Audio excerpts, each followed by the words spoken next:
भक्तराज महात्मा की पर्णकुटी पर आया जाया करते थे। तो एक दिन राजा वहां आए और राजा ने स्वर्ण थाल में भरी हुई मोहरें उनको भेंट की, और जैसे ही वे मोहरें देखी तो महात्मा जी कहने लगे कि अरे हटाओ इन मोहरों को, मुझे इनमें से बहुत दुर्गंध आती है। तब राजा ने कहा कि महाराज इसमें से कैसी दुर्गंध, ये तो स्वर्ण है, सारी सुगंधियाँ इसमें से ही निकलती हैं। कहा कि नहीं, मुझे तो इनमें से बहुत दुर्गंध आती है। तब उनके साथ जो राजा के साथ में लोग आए थे उनसे पूछा, क्या तुम्हें इनमें स्वर्ण में से दुर्गंध आती है? कहा कि हमें तो कोई दुर्गंध नहीं आती, भला स्वर्ण में से कैसी दुर्गंध। तब महात्मा ने कहा कि आप यहाँ से इनको हटाओ, पता नहीं कहाँ से क्या आला वाला ले आए। तब कहा कि आप हमें इसका रहस्य बताइए कि आपको दुर्गंध इसमें से क्यों आ रही है। तब महात्मा जी ने कहा कि ठीक है, आप कल आना, कल मैं आपको समझाऊंगा। तब प्रातः राजा कुछ लोगों के साथ में महात्मा की पर्णकुटी पर जैसे ही गए तो देखा कि वहाँ तो महात्मा थे ही नहीं। पता चला कि महात्मा जी चमारों के गांव में गए हैं। और जब ये पता चला तो राजा ने कहा कि महात्मा जाने किस मौज में रहते हैं, चलो वहीं जाके देखते हैं।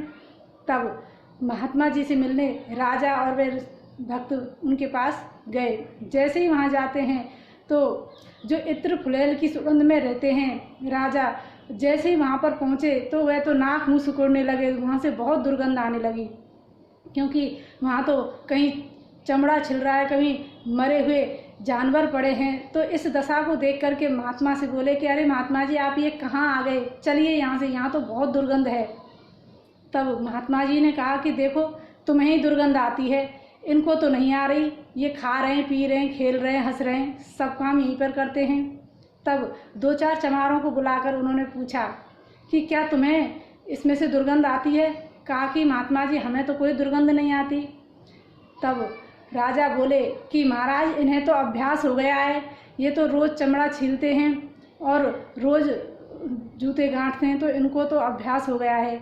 तब महात्मा से बोले कि यही तुम्हारे प्रश्न का उत्तर है, क्योंकि विषय भोगों में पड़ते हुए तुम्हें भी अभ्यास हो गया है, तुम्हें भी इनमें से दुर्गंध नहीं आती जैसे इनको अभ्यास हो गया है, और हमें इनमें से दूर से दुर्गंध आती है। इसलिए ना हमें स्वर्ण अच्छा लगता है और ना ही हमें कुछ विषय भोग अच्छा लगता है। हम तो भगवान की भक्ति करते हैं। जिनको विषय भोग का अभ्यास हो जाता है और वह कुछ भी करते हैं तो उन्हें दुर्गंध नहीं आती। कहीं कहीं तो देखा जाता है व्यक्ति का स्वभाव इतना कठोर हो जाता है कि उसे अपने ही अवगुण दिखाई नहीं देते, और जिसे अपने अवगुण नहीं दिखाई देते तो वह दूसरों के अंदर से हमेशा अवगुण निकालते रहता है। पहले अपने अवगुणों को दूर करें और तब जाकर के हम दूसरों में गुण देख सकते हैं। हमें दूसरों में हमेशा दोष ही दिखाई देते हैं और हम अपने आप में सर्वगुण संपन्न दिखाई देते हैं। इसलिए महात्मा जी कहते हैं कि विषय भोगों को छोड़ करके भगवान की भक्ति करें, वही सबसे बड़ा प्रभु का आशीर्वाद है, क्योंकि भगवान की भक्ति से ही हमें प्रभु की प्राप्ति होगी, और जो भक्ति निष्काम होकर के करते हैं उन्हें ही ईश्वर की प्राप्ति होती है, उनके चरण कमलों की प्राप्ति होती है।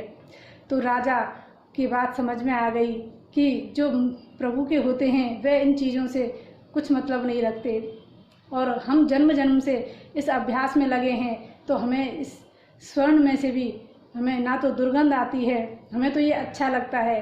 तो विषय भोग जिसको अच्छा लगता है, जिसको राज ठाट अच्छे लगते हैं, वह कहाँ से भक्ति कर सकते हैं। इसलिए भक्ति के लिए तो इन सब से किनारा करना पड़ता है, तब जा कर के भक्ति होती है। संत जन तो यहाँ तक कहते हैं कि आप तो बस भक्ति की ओर कदम बढ़ाइए, सब छूटता चला जाता है, छोड़ना नहीं पड़ता। प्रभु की कृपा ऐसी होती है कि वो अपनी ओर जैसे आते हुए देखते हैं तो वह स्वतः ही सबको हटा देते हैं। जो राह में आपके आता है अड़चन, उसको हटा देते हैं और अपनी ओर बुला लेते हैं। तो ऐसे भक्त महात्माओं को हम प्रणाम करते हैं। जय श्री कृष्ण।